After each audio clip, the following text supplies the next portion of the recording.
is this Arro Social Hour? Is that what we're doing? Yeah, we never did an intro for Arro Social Hour. We never did. So you need to do an intro. Welcome to Arro Social Hour. Yep. I'm Phil. I'm Bob Anglin, and welcome to Arro Social Hour. Today we're going to be talking about influence and what makes an influencer. And we'll be right back.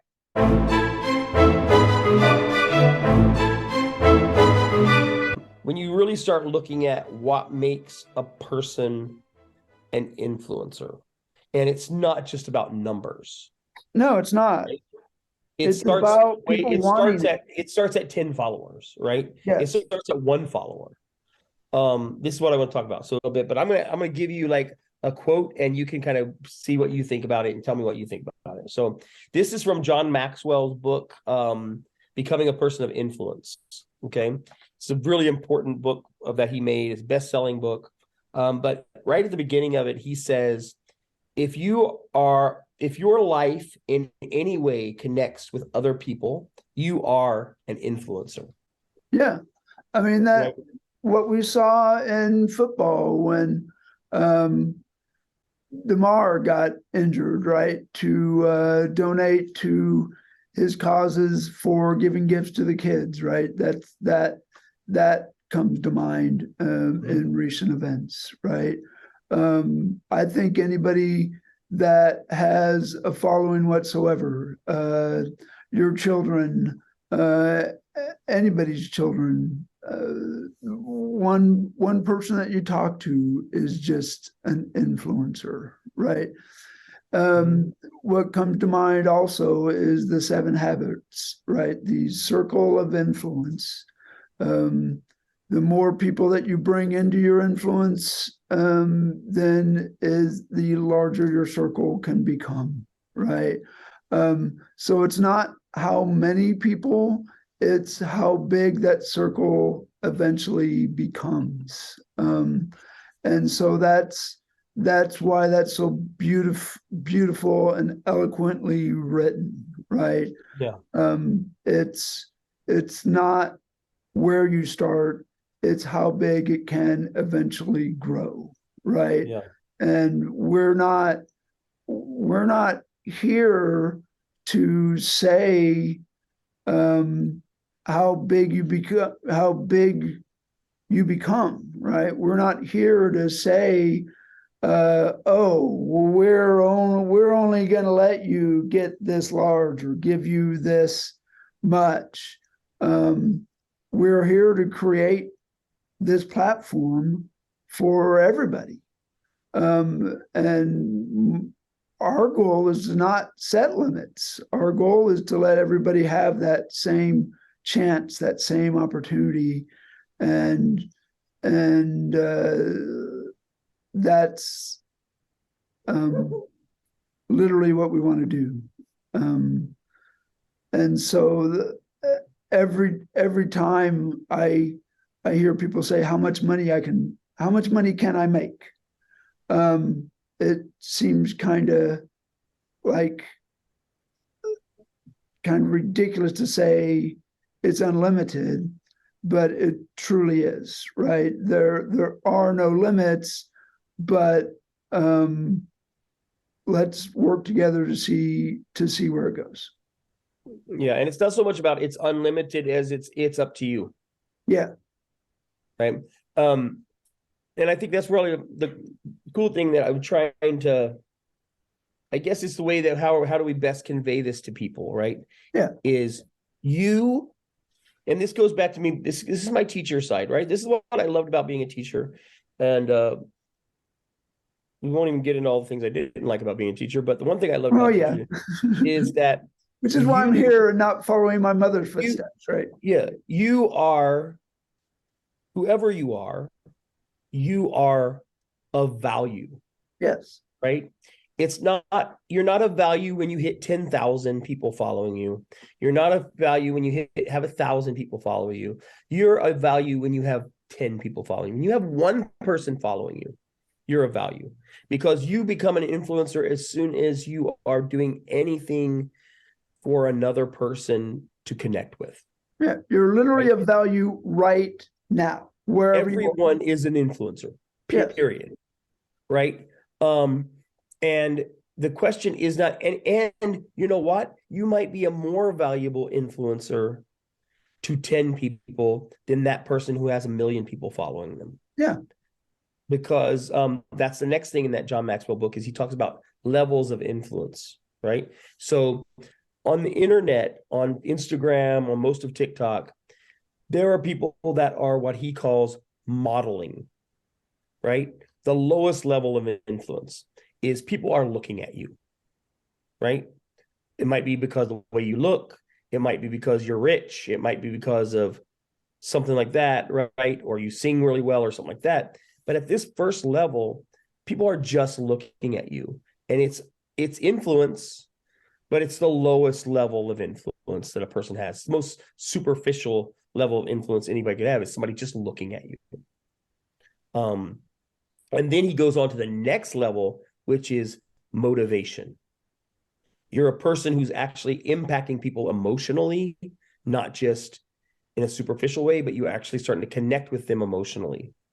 And that's where you get probably more singers and stuff like that. But you also get these people that start talking about like, they start talking about themselves, about struggles that they've had, and they start wanting to know what other people's struggles were. And that's another level of influence, and that's a more powerful level of influence. Whereas that person who has 10 might have also that level with all 10 of those people, right? Whereas the person who has 1 million doesn't have that level of influence at all with those people. And I guarantee you, because I've looked at the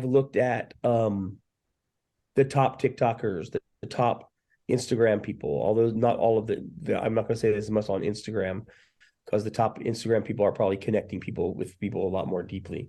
But on TikTok, some of those top people, and like I said, I told you, I took the top 50 on TikTok. YouTube. I took top 50 on YouTube. I erased all the ones that are just big companies that have the ad spend to get people to follow them, right? I looked at only TikTokers that's how they became famous. Got rid of all the musicians that were already famous. The only one I left in there was Justin Bieber because he got famous first on YouTube. So when you start getting rid of all that, you see on YouTube, you see these higher connections. But on TikTok, the top connectors, with a few exceptions, are they're just so modeling surface oriented, right? Yes, a lady has 1 million followers, and because all she does is duet other people's videos while she's wearing a very revealing top, right? And that's it. That's her entire channel, right? So I'm sorry, that's not as nearly the level of influence that YouTube or some of the other ones. That's somebody who is really connecting with people. And then the third level starts being about mentoring. You're actually not just connecting people emotionally, but now you're starting to give advice and stuff like that allows to see the person have their own success, right? And I guess to some level you're going to see that in these guys that are very sales oriented, they're teaching people how to sell and stuff like that. But the truth is, almost all of those guys finally want you to buy their program, right? Yeah. They're sales. And I don't know how much you can call them a mentor. It's top down. Yep. Yeah. I don't know how much you can call them a mentor until you bought their program, right? I don't know.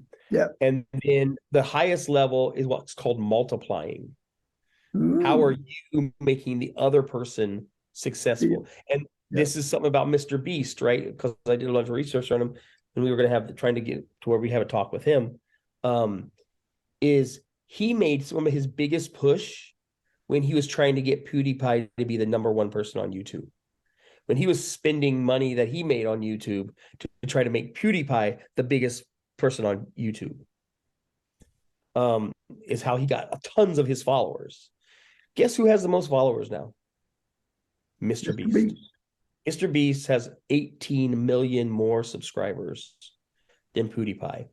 The only people that have more followers than Mr. Beast is Sony India, something called T Series, which is a production company, right? Another corporation, a brand, and Cocomelon, right? The children's series, The right? children's. Which is, of course, it has that because people stick their 3-year-old, it's like crack for Front of a it. 3-year-old's brain, Crack and they for a stick their 3-year-old. kid in front of it all day so they don't have to deal with him because the kid does that all day, and I can go do my own thing, right? And people might think that's awful, but I have to admit that to some degree I did that. I might do that if I had a 3-year-old. My kids are 21. I send them to the bar. No, no, My no. kids were, my youngest kid was about 8 or 9, probably. No, he was younger than that when YouTube came out. So No, YouTube didn't exist when my kids were that young, or I didn't hear about it enough. But he loved YouTube, but I have to admit that, there's a reason why we had a game called Age of Empire, and I taught my son how to type in I am Mythos, which gave him unlimited resources. I am Mythos. And he became like the god of the game and could sit there and just build stuff all day long and beat anybody who came against him. And he would spend hours doing that so that my wife could be in the other room doing hair where we had our salon in our home at the time. I am Mythos. It's terrible parenting. I'm sure I'm reaping the...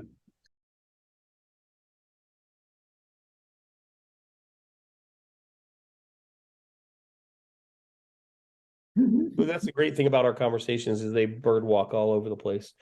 But back to this influence, right? So we have these different levels of influence, and we talk about people like Mr. Beast and all these guys. Yes. Who, I mean, it's kind of like your choice, right? It's like, am I only going to be a model for my whole life? Or am I going to now be a person who connects with people? And that might be, an actor tends to connect people emotionally, right? Yes. That's probably why people feel so connected to actors, right? Because their characters have really connected with them emotionally, and they get like ravenous for them. Same thing with musicians. Yes. There's songs that they've written. Ed Sheeran, I think, is in the top 50 non-brand. He's in the top 20 people who are not brands, like a company, corporation. Right. That's YouTube, an individual. Right. I don't count him as a YouTuber because he's a musician who is on YouTube. Right. But he's up there, right? He's above a lot of other real YouTubers, right?